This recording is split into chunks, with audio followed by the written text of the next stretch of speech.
নমস্কার। সকলকে জানাই ইংরাজি নববর্ষের প্রীতি ও শুভেচ্ছা। বড়দের আমার সশ্রদ্ধ প্রণাম এবং ছোটদের ভালোবাসা জানাই।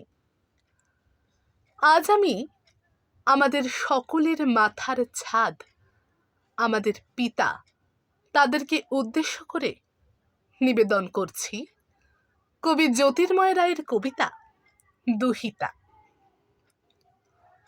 স্কুলের বড় দিদিমণির ঘরের সামনে রাখা বেঞ্চিতে বসে ঘামছিলেন বীরেনবাবু।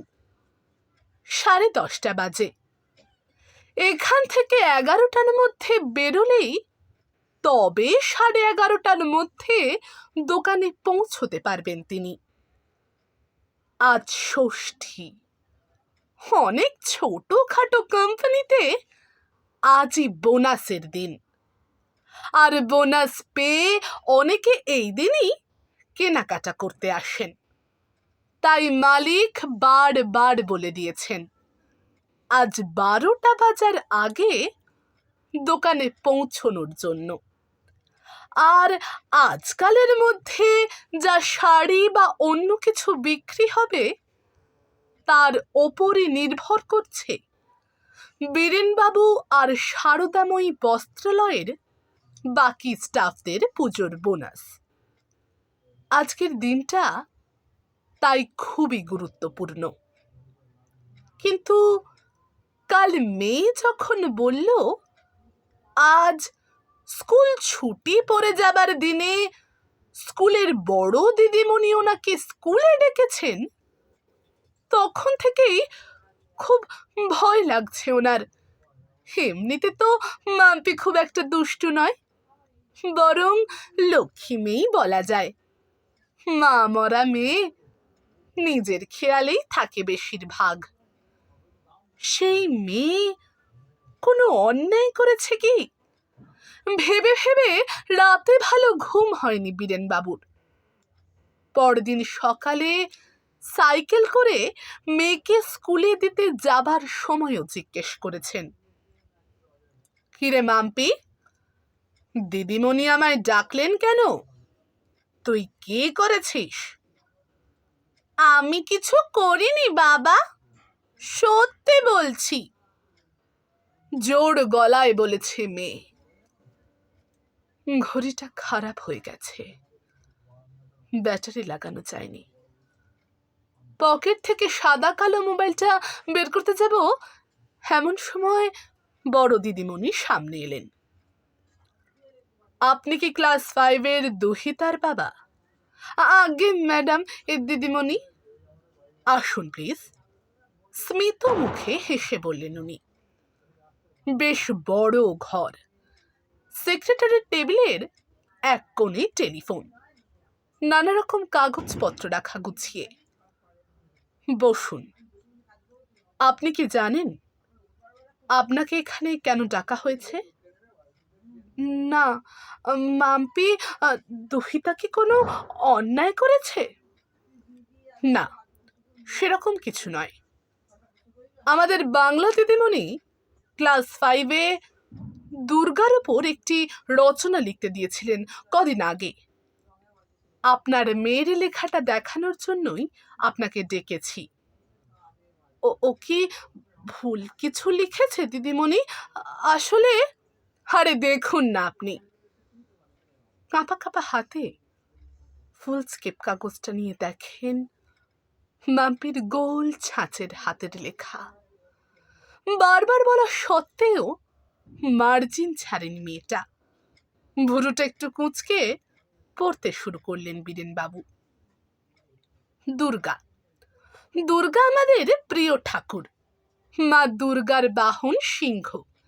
মা দুর্গার 10টি হাত আছে। শরৎকালে দুর্গা পুজো হয়। এই পর্যন্ত পড়ে অবাক হয়ে দিদিমণির দিকে তাকান বীরেনবাবু। পুরোটা পড়ুন। আমার বাবা বলে ঠাকুরকে ভালোবাসলে চোখ বন্ধ করলেই দেখা যায়। আমি দুর্গা ঠাকুরকে খুব ভালোবাসি। কিন্তু আমি চোখ বুজে মনে মনে ভাবলে দুর্গা ঠাকুরকে দেখতে পাই না, আমার বাবাকে দেখতে পাই। আমার বাবার 10টা হাত নেই, মাত্র 2টো হাত। বাবার সিংহ নেই, একটা সাইকেল আছে। সেই সাইকেলে করে বাবা কাক ভরে উঠে বাড়িতে বাড়িতে খবরের কাগজ বিলি করেন। তারপর বাড়ি ফিরে আমায় স্কুলে পৌঁছে দেন। তারপর নিজের কাজে বেরিয়ে যান। বাবা গড়িয়া বাজারের কাছে একটা শাড়ির দোকানে কাজ করেন। তারপর বাড়ি ফিরে বাবা আমাকে নিয়ে পড়াতে বসেন, কারণ বাবা বলেন বাবা মা ছাড়া পড়া হয় না ঠিক মতন। আমার মা নেই, তাই বাবাই আমাকে পড়ান। তারপর আমি যতক্ষণ না ঘুমোচ্ছি বাবা আমার সাথে গল্প করেন। বাবারও ঘুম পায় সারাদিন পরিশ্রমে, কিন্তু আমাকে বাবা কখনো কিচ্ছু বলেন না। বাবার নিজের জুতোটা ক্ষয়ে গেছে, কিন্তু আমাকে বাবা 2টো নতুন জুতো কিনে দিয়েছে। আমার বন্ধু কনিনিকা আমাকে বলেছে বাবার দোকানের মালিক বাবাকে সবার সামনে বকাবকি করে। ও কাকিমার সাথে দোকানে গিয়ে শুনেছে। আমার সেটা শুনে খুব কষ্ট হয়েছে। সেদিন আমি কোনো কথা না বলে তাড়াতাড়ি ঘুমিয়ে পড়ার ভান করেছিলাম। একটু পরে ক্লান্ত শরীরে বাবাও আমার পাশে ঘুমিয়ে পড়েছিল। আমি দেখেছি বাবার গালে শুকিয়ে থাকা চোখের জল। কনিনিকা বলেছিল বাবাকে নাকি শাড়ি পরে দেখাতে হয় সবাইকে শাড়িটা কেমন। ও বলতে বলতে খুব হাসছিল।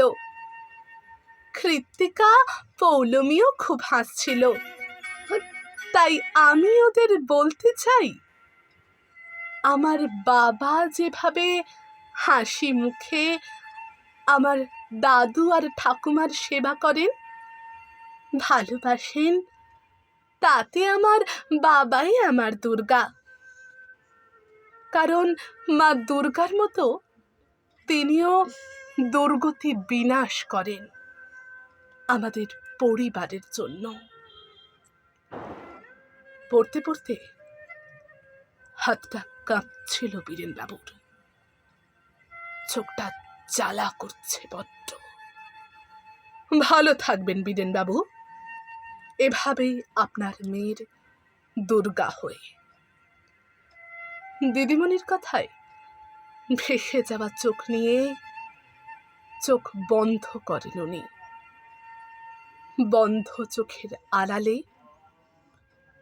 একবার মাম্পির মুখ, আর একবার মা দুর্গার। তিনিও যে আমাদের সবার দুহিতা। নমস্কার।